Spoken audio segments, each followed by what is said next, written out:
Bakit pala maarte? Kasi simula nung bata ako, talagang yun yung nickname ko eh. Maarte The ka na Arts. talaga. Yung tatay ko kasi, galing sila ng parang sophisticated na family. Tapos, syempre sa mga pinsan ko, parang tingin nila sa akin, napaka... Rich kid. Oo.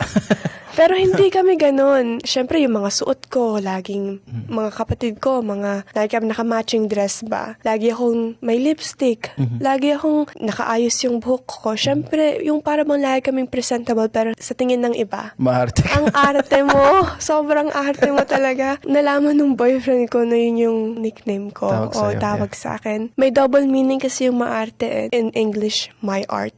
So, yun yung... Talaga ba? Okay. Maarte. Okay, gets eh.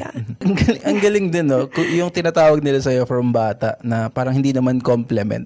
Oo, hindi Nagamit mo siya into something. Hindi compliment. Kaya din yung nanotice ko din kasi sa lahat ng mga business ba, may backstory, di ba? So, para sa akin, yun yung story ko eh, na sa Pilipinas kasi hindi compliment yun eh. Talagang parang insulto. Pero bakit ko iti-take yung insulto as to heart? Right. Bakit hindi ko gamitin as a weapon ba, di ba? Na, tignan mo ko, maarte man akong tawag niyo sa akin ngayon, maarte ang tawag sa business ko ngayon.